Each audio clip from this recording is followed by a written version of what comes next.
before we go to our next speaker. Gentleman right here. You came in, right? Yeah. Tell me your name, your school, and where you see yourself 10 years from now. My name is Michael Crawley. I go to Morgan Park High School. Wow, a lot of Mustangs. I'm to be a graphic designer. Okay. I'm gonna be a graphic designer. I like that. He said, I'm going to be determined. All right. Good, good.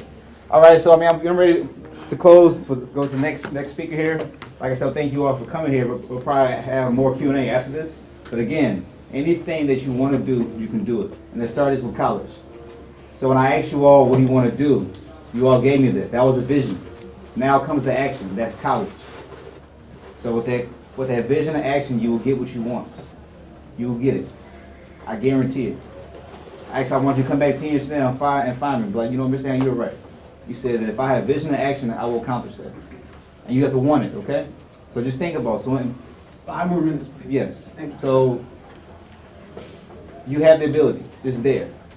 So whenever you feel like, man, you want to give up on it, just take a break. Just take a break for a second and be like, you know what? I'm gonna get my goal. I'm going to get it because it can happen.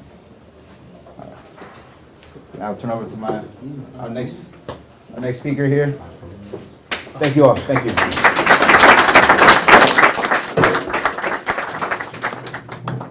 Well, I'm glad that there's limited time left because it looks like he covered most of the main points that I would have in my speech. So, way to go, Jelani, for going first.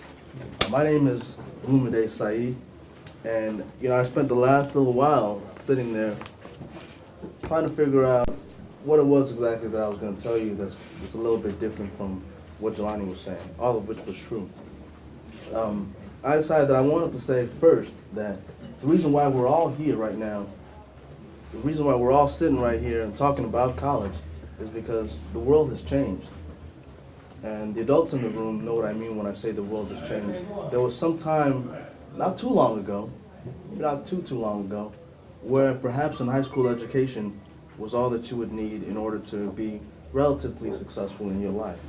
But that is no longer true now. And the richness, the enrichment that college can offer everyone is something that's now out there mainstream. Adults are being asked to go back, and people that are, very young people are being asked to give it a chance, give it the chance that it deserves. The first thing that I wanted to say was that college is different from high school. Let's try to understand the differences between college and high school. I have a lot of respect for my high school years. I went to St. Ignatius College Prep right there on Roosevelt in Blue Island, and it was a great experience. This time that you are in your lives, it's a formative time. It's a time where I believe you really, really get to know the world. As high school students, we form our first true connections with people, with both adults and with each other, people our own age. Our first real relationships, will begin. We might experience our first feelings of love, real, anger and resentment, disappointment, things like that. It's a very formative time. It's a time where we learn about the world and how people are in the world. It's great in that fashion. But what we learn there, hopefully we take to college, and what I think college does for all of us is that it helps to actually simulate what the real world is. So the real world, when we're all adults and we're independent, the real world doesn't always offer the motivation that you need to get up in the morning and say, I'm going to do this, I'm going to do it well, and I'm going to keep doing it until I can't do it anymore. That's what college is. College is that place where you're there, you're by yourself for the most part, all right? Aside from the other students around you, you're by yourself, and every day you have to get yourself up in the morning and say, this is what I'm here to do. I'm going to stay focused and I'm going to do it. There's no one there to set your alarm clock for you. There's no one there to wake you up and say, hey, you got to go to class. Let's go. Get your clothes on. You've got to do all that yourself. You got to find the motivation within yourself to do that. And when you go to class, it's also different in the respect that, you might go to whether it's a state school where you have a big classroom, or whether there's a smaller private school where the classroom setting is a little smaller. The instructor doesn't hold himself or herself responsible for your success. by the time you get to college, by the time you're in that classroom, they expect you to have that motivation already. They expect you to be, even if you don't have it already, to be in that process where you're trying to find it. All right? So they don't hold themselves accountable for your success. They want you to do that. All right? And they're not there to re-instruct you on the kinds of things that you're supposed to know while you're in high school.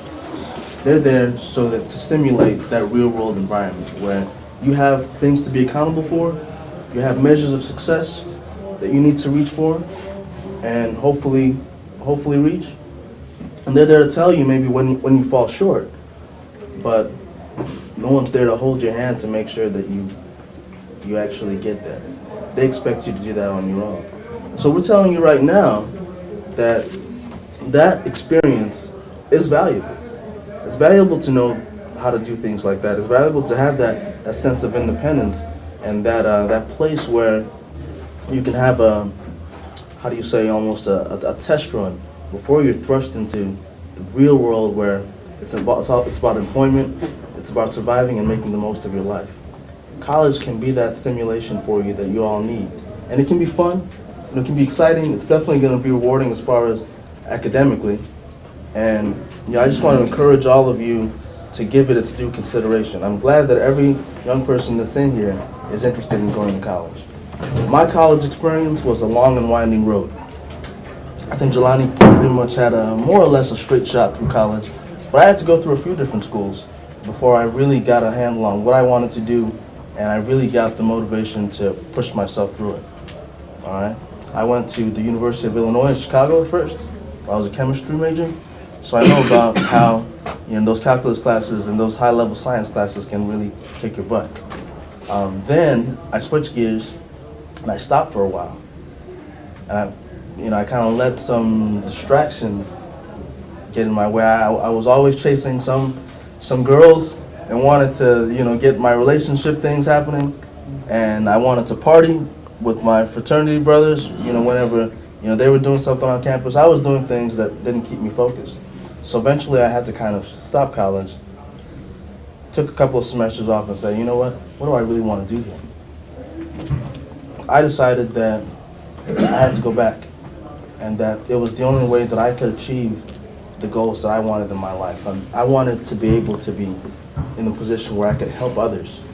That was my ultimate goal. It was a very abstract one when I was young.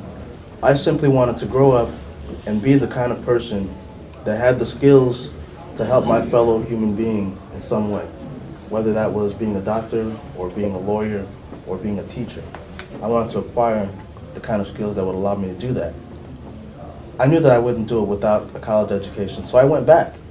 I forced myself to do some 3 semesters worth of work in a semester and a half. I took 60 credit hours over the course of 2 semesters. It was a fantastic amount of work, but I did it. I already had the desire. All I had to do was follow through. And we all here, we see the desire in your eyes. We want you to follow through as well. Thank you. Can we hear from this?